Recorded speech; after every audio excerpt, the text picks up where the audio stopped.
கேட்கிறதோ என்னவோ மொபைல் போனில் தான் பாடலை கேட்டுக்கொண்டே இருக்கிறது.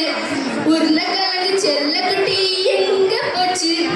கத்திரிக்காய் கூட இல்ல தூங்க போச்சு. கத்திரிக்காய் எட்டி உதைக்க அழுதுடுச்சு.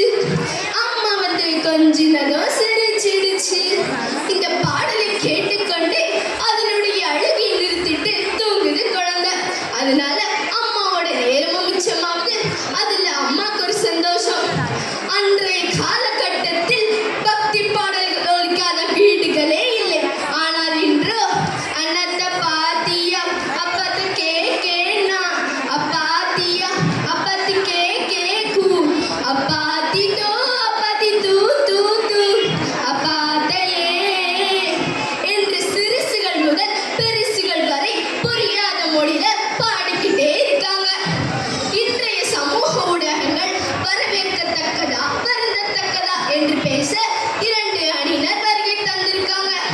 முதலில் சமூக ஊடகங்கள் வரவேற்கத்தக்கது என்று பேச சகோதரிகள் சங்கரி, அபர்ணா மற்றும் சுப்ரஜா அவர்கள் வருகை தந்திருக்காங்க. சமூக ஊடகங்கள் வருந்தத்தக்கது என்று பேச அபிஸ்ரீ, ஹரிணி மற்றும் சுப்ரியா அவர்கள் வருகை தந்திருக்காங்க. முதலாவதாக சமூக ஊடகங்கள் வரவேற்கத்தக்கது என்று பேச சங்கரி அவர்களை அழைக்கிறேன். மதிப்புக்குரிய நடுவர் அவர்களே, என் எதிர் அணியினரே மற்றும் பட்டிமன்ற ரசிகர்களே, அனைவருக்கும் என் முதற்கண் வணக்கத்தை முதலில் தெரிவித்துக் கொள்கிறேன். இன்றைய தலைப்பு சமூக ஊடக வளர்ச்சி வரவேற்கத்தக்கதா வருந்தத்தக்கதா. இதை பற்றி பேச கூகுள்ல தேடினா கூட இப்படி அழகா விளக்க முடியாது. சமூக ஊடகம் வரவேற்கத்தக்கதுன்னு பேச நாங்க 3 பேர் மட்டும் வரல, இந்த அரங்கமே வந்திருக்கு. இங்க போன் வச்சிருக்கிற எல்லார்கிட்டையும் வாட்ஸ்அப் இருக்கு, கேட்டு பாருங்க. யூடியூப் பற்றி சொன்னாலே இப்போ இருக்கிற தலைமுறையினருக்கும் அடுத்து வர தலைமுறையினருக்கும் பயனுள்ளதா இருக்கும். ஒருவரோட பிறந்த நாளுக்கு நேரடியாக சென்று வாழ்த்து கூற முடியாவிட்டால் இருந்த இடத்தில் இருந்து கொண்டு உள்ளங்கையில வைத்துக் கொண்டு ஃபேஸ்புக்ல வாட்ஸ்அப்ல வாழ்த்து கூறலாம். நடுவர் அவர்களே, ஆமா ஆமா, இந்த பட்டிமன்ற அழைப்பே எனக்கு வாட்ஸ்அப்ல தான் வந்தது. அந்த காலத்துல பாத்தீங்கன்னா பிறந்த நாளுக்கு புத்தாடை உடுத்தி கோவிலுக்கு செல்வாங்க. ஆனா இப்போ வாட்ஸ்அப் பார்த்து சாமி கும்பிடுறாங்க. இதனால நம்மளுடைய உறவு முறைகளே மறந்து போச்சு. அந்த காலத்துல பெரியவங்களை பார்த்து ஆசீர்வாதம் வாங்குவாங்க. ஆனா இப்போ அதெல்லாம் மாறி போச்சு. தகவல் ஒரு கிளிக்ல கூகுள் பாட்டி இருக்கேன். ஆனா முன்னாடி எல்லாம் ஒரு தகவலை தெரிஞ்சுக்கணும்னா நூலகத்துக்கு போகணும், புத்தகத்தை தேடணும். எப்பப்பா சொல்லும் போதே கண்ணை கெட்டுது. ஆனா இப்போ ஹே அலெக்சா சொல்லி விட்டாலே போதும், தகவல் நம்ம கையில. கூகுள் பற்றி ஒரு பாடலே எழுதியிருக்காங்களே. கூகுள் கூகுள் பண்ணி பார்த்தேன் உலகத்துல ஈவன் போல ஒரு கிறுக்கனும் பிறந்ததில்ல. யாஹூ யாஹூ பண்ணி பார்த்தேன் ஈவனை போல இந்த கிரகத்துல இன்னொருத்தன் கிடைக்கவில்லை. பாத்தீங்களா, நம்ம நடுவர் அவர்களே இந்த பாட்டை யூடியூப் பார்த்தா படிச்சுட்டு வந்திருப்பாங்க. இதுல இருந்தே தெரியலையா சமூக ஊடகம் என்ன வரவேற்கத்தக்கதுன்னு. இதெல்லாம் விடுங்க. முன்னாடி எல்லாம் ஒரு ட்ரெஸ் எடுக்கணும்னா கடற்கடையா ஏறி இறங்கி கட்டப்பைய தூக்கியே கையெல்லாம் மாஞ்சு போயிடும். ஆனா இப்போ நம்ம விதவிதமா ஷாப்பிங் பண்ணலாம். இருக்கவே இருக்கு அமேசான், ஃப்ளிப்கார்ட், மீஷோ. அட சுமாரா சமைக்கிற எங்க அம்மா கூட இப்ப சூப்பரா சமைச்சு அசத்துறாங்கன்னா அதுக்கெல்லாம் காரணம் என்ன நடுவர் அவர்களே? எல்லாம் இந்த யூடியூப்னால தானே. இதை விட நம்மளுக்கு என்ன வேணும்? பரவாயில்லையே, உங்க அம்மாவாவது யூடியூப் பார்த்து சமைச்சா தாராங்க. ஆனா இன்றைய அம்மாக்கள் ஆன்லைன்ல ஆர்டர் பண்ணி சாப்பிடுறாங்க. அதனால என்னென்ன நோயெல்லாம் வரும்னு கூட உங்களுக்கு தெரியல. கூகுள் குட்டப்பா படம் பார்த்தா இப்போ இருக்கிற தலைமுறையினருக்கு புரியும் மீடியாவோட அவசியம். பையன் வெளிநாட்டுல இருக்கும்போது அப்பவே யாரு பார்த்துக்கிட்டா? கூகுள்ங்கிற ரோபோட் தானே பார்த்துக்கிச்சு. இதுல இருந்தே தெரியலையா சமூக ஊடகம் என்ன வரவேற்கத்தக்கதுன்னு. எனவே நடுவர் அவர்களே, சமூக ஊடகம் வரவேற்கத்தக்கதே வரவேற்கத்தக்கதே என நல்ல தீர்ப்பு வழங்குமாறு பணிவுடன் வேண்டுகிறேன். நன்றி, வணக்கம். மிக அருமையா பேசினாங்க. நம்ம எதிரணி தலைவி என்னதான் பேச போறாங்கன்னு பார்ப்போம். வாங்க அக்கா, உங்க கருத்துக்களை சொல்லுங்க.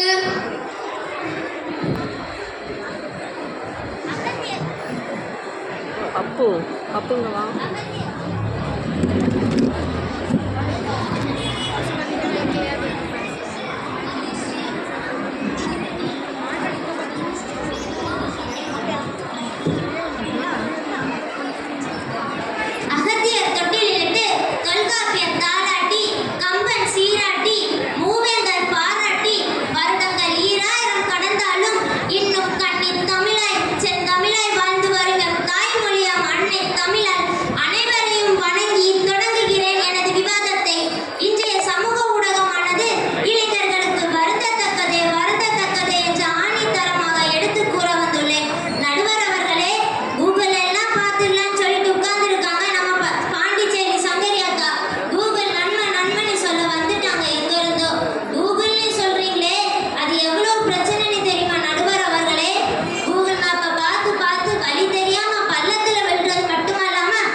ஒரு பையன் 7ஆம் கிளாஸ் படிச்சுட்டு இருந்தான். அவன் ஃப்ரெண்ட்ஸ் கூட கிரிக்கெட் விளையாடிட்டு இருந்தான்.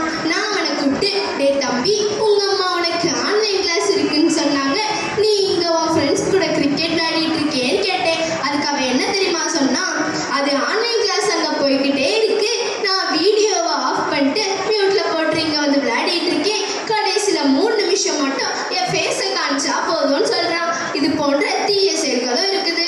நம்ம எதிரணி அக்கா சொன்னாங்க, 1000 ரூபாய் கிடைச்சா கூட சம்பாதிச்சிடலாமா, 1 நிமிஷம் வேஸ்ட் ஆச்சுன்னா திரும்ப எடுக்கவே முடியாதுன்னு. அது என்னமோ உண்மைதான். நடுவர் அவர்களே, நான் உங்ககிட்ட ஒரு கொஸ்டின் கேட்கட்டுமா? கேளுங்க கேளுங்க. நீங்க பழைய காலத்துல எக்ஸாம் எழுதணும்னா ஹால் டிக்கெட்டை போஸ்ட்மேன் எப்போ கொண்டு வருவாங்கன்னு காத்திருந்த அனுபவம் உண்டா இல்லையா? உண்டு உண்டு. ஆனா இப்போ உள்ள குழந்தைங்க மொபைல் போன் எடுக்கிறாங்க, அவங்க ஹால் டிக்கெட்டை அவங்களே டவுன்லோட் பண்ணிக்கிறாங்க. இதுல அவங்க எவ்வளவு டைம் சேவ் பண்றாங்க. முந்தைய காலத்துல +2 ரிசல்ட் பார்ப்பதற்கு செய்தித்தாள்களை தான் நம்பி இருந்தாங்க. எங்க அப்பா அவங்க ஃப்ரெண்ட்ஸ் கூட செய்தித்தாள் எப்போ வரும்னு காத்துட்டு இருந்தாங்களாம். அந்த செய்தித்தாளை எங்க அப்பா இப்போ வரைக்கும் வச்சிருக்காங்களே. நம்ம இப்போ கூட தான் மொபைல் போன்லயே ஸ்கிரீன்ஷாட் எடுத்து வச்சுக்கலாம். அது என்னவோ உண்மைதான். எந்த ரிசல்ட்டா இருந்தாலும் நம்ம ஆன்லைன்லயே பார்த்துக்கலாம். நமக்காக ஏதாவது மனு கொடுக்கணும்னா ஆபீசர் எப்போ வருவாங்க அவங்க வீட்டுக்கு வெளியே காவல் கிடக்கணும். அவங்க வருவாங்களா வர மாட்டாங்களான்னு கூட தெரியாது. ஆனா இப்போ ஆபீசருக்கே டைரக்டா மெசேஜ் பண்ண முடியுது. ஆமா ஆமா, சீஃப் மினிஸ்டருக்கே நம்ம டைரக்டா மெசேஜ் பண்ணலாமே இப்போ. நம்ம பழைய காலத்துல பேங்குக்கு போகணும்னா நம்ம வேலை பார்க்குற இடத்துல இருந்து அரை நாள் லீவ் வேணும். ஆனா இப்போ ஜஸ்ட் 5 minutes, அது கூட வேண்டாம், மொபைல் போன்லயே எல்லாம் முடிச்சிடலாம். இதெல்லாம் டெக்னாலஜிங்க. ஆமா, பேங்க்ல போய் பணம் எடுத்தா அந்த மாசம் ஃபுல்லா வச்சிருப்பாங்க. ஆனா இப்போ சேலரி வந்த அடுத்த நிமிஷமே போனை தேய்ச்சி அவ்வளவு பணத்தையும் செலவு பண்றாங்க.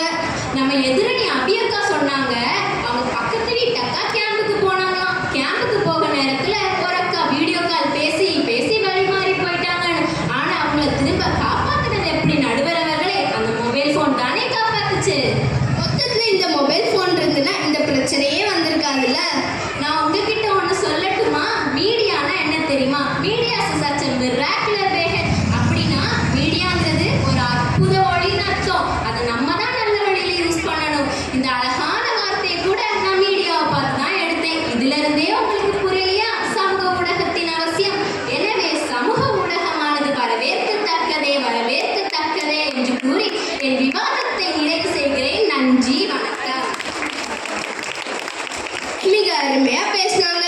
சமூக ஊடகம் வருந்தத்தக்கது என்று பேச ஹரிணி அக்காவை அழைக்கிறேன்.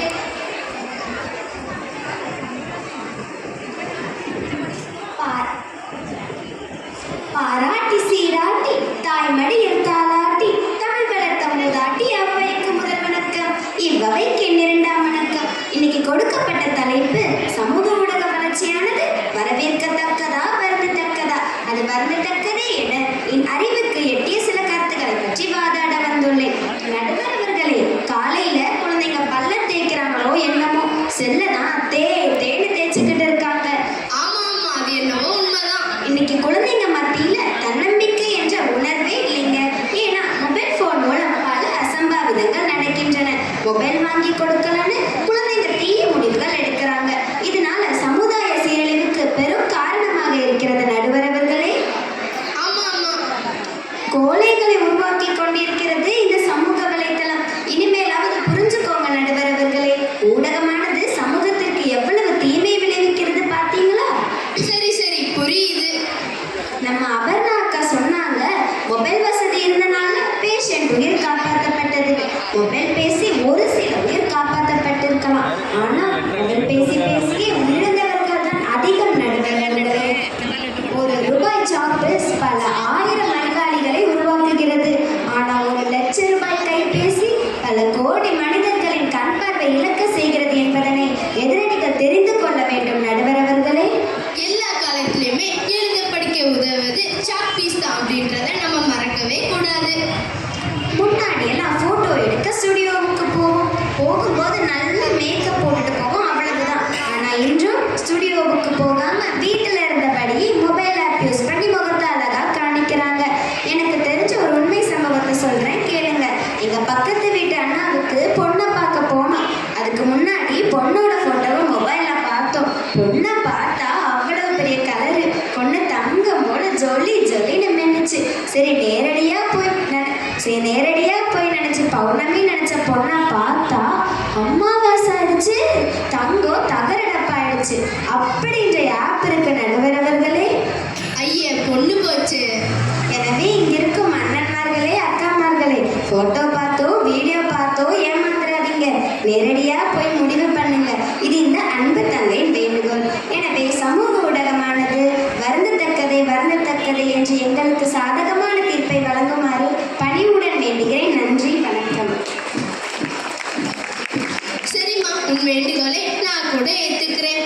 சமூக ஊடகங்கள் வரவேற்கத்தக்கது என்று பேச சுப்ரஜாக்காவை அழைக்கிறேன். வாங்கக்கா வாங்க, உங்க கருத்துக்களை சொல்லுங்க. கூகுள் போல் உண்மையான நேர்மையான தீர்ப்பு வழங்க இருக்கின்ற நடுவர் அவர்களே, சமூக வலைத்தளங்கள் தான் சமுதாய சீரழிவுக்கு காரணம் என அருமையான அற்புதமான கருத்துக்களை சமூக வலைத்தளமான கூகுளிடமிருந்தே உருவி பேசி அமர்ந்திருக்கின்ற எதிர்க்கட்சி நண்பர்களே, உதவி செய்த கூகுளையே குறை சொல்ல உங்களுக்கு எப்படிதான் மனசு வருதோ? மரத்தின் பழங்களை தின்று அந்த மரத்தின் தடியையே கொண்டு கோடாரி செய்து அந்த மரத்தையே வெட்டும் மனிதருக்கும் உங்களுக்கும் என்ன வித்தியாசம் இருக்கு? முன்பெல்லாம் பள்ளிக்கூடத்துக்கு சில நாட்கள்ல மழையில நனைஞ்சிட்டே போவோம். சென்ற பிறகுதான் தெரியும் இன்று பள்ளி விடுமுறைன்னு. ஆனா இப்போ காலையில 6 மணிக்கே வாட்ஸ்அப்ல மெசேஜ் வந்துடும். அதை பார்த்து சந்தோஷமா போர்வை தலையோடு போட்டுட்டு தூங்குற எதிர்க்கட்சி நண்பர்கள் வாட்ஸ்அப் வேஸ்ட்னு சொல்றாங்க. நாங்க மழையிலலாம் நனைஞ்சிட்டு ஸ்கூலுக்கெல்லாம் போக மாட்டோம். செய்தியை பார்த்துட்டு இன்னைக்கு லீவுன்னு தெரிஞ்சுப்போம். இது சமூக ஊடகத்தின் நன்மைதானே. அம்மா கூட சில சமயம் குழந்தைகளின் மழையை தவறாக புரிஞ்சு கொள்வாங்க.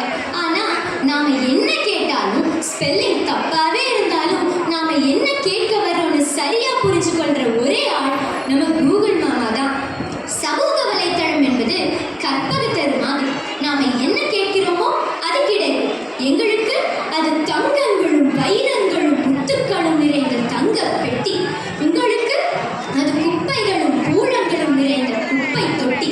நம் ஆரோக்கியத்துக்கு பதனியும் பனங்கிழங்கும் நொங்கும் தந்து வீடு கட்ட தடியையும் ஓலையையும் தரும் பனைமரத்தை நீ கல் தருகிறாய் என குற்றம் சொல்லுவது எவ்வளவு பெரிய முட்டாள்தனம்! அதுபோல் தான் எதிர்க்கட்சியினர் சமூக வலைத்தளங்களை முட்டாள்தனமாக குறை சொல்கின்றனர். சமூக வலைத்தளங்கள் தான் மக்களை கெடுக்குதுன்னு சொல்றீங்களே, சமூக வலைத்தளங்கள் இல்லாத காலத்துல குற்றங்கள் நடக்கவில்லையா? ராவணன் துரியோதனன் எல்லாம் சமூக வலைத்தளங்களை பார்த்துதான் கெட்டு போனாங்களா? சபாஷ், சரியான பாயிண்ட். அது மட்டுமல்ல நடுவர் அவர்களே, வாட்ஸ்அப் இமெயில் மூலம் தகவல்களை அனுப்புவதன் காரணமாகவும் லைப்ரரி மூலமா புத்தகங்களை படிப்பதினாலும் தாள்களின் உற்பத்தி குறைக்கப்படுகிறது. அதனால் மரங்கள் வெட்டப்படுவதும் குறைக்கப்படுகிறது. முன்னெல்லாம் வீட்டில் புத்தகங்களை எடுக்க வைக்க ஒரு அறையே தேவைப்படும். ஆனா இப்போ எல்லா புத்தகங்களையும் நம் கையிலேயே அடக்கி வைக்கலாம்.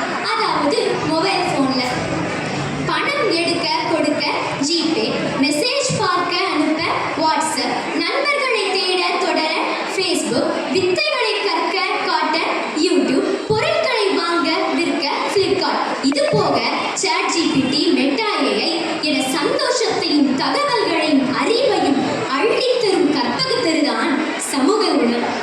That's all your honor. Alexa, எதிர்க்கட்சி நண்பர்களுக்கு எப்படியாவது நல்ல புத்தியை கொடு என வேண்டி ஒரு பாட்டுடன் என் உரையை நிறைவு செய்கிறேன். காலம் கரிகாலம் ஆகி போச்சடா, கம்ப்யூட்டர் கடவுளாக மாறி போச்சடா, பேங்க் கூட போகாம பணத்தை எடுக்கலாம், ஜொமேட்டோவில் ஆர்டர் போட்டு புரோட்டா திங்கலாம், மொபைல் மட்டும் வச்சிருந்தா போதும், இந்த உலகம் மொத்தம் நம் கையில வாழும். ஃபேஸ்புக்கும் பேசும், வாட்ஸ்அப்பும் சிரிக்கும், ரீல்ஸ் போட்டு ஃபேமஸ் ஆகலாம், ஃப்ளிப்கார்ட்டில் ட்ரெஸ் வாங்கி கெத்து காட்டலாம். நன்றி, வணக்கம். சபாஷ், நல்லா பேசுனீங்க. சரி, இதற்கு பதிலடி கொடுப்பதற்காக சுப்ரியா அக்காவை அழைக்கிறேன். பாரியாக இருந்திருந்தா தேரை தந்திருப்பேன், அவ்வையராக இருந்திருந்தா நெல்லி கண்ணியை தந்திருப்பேன்,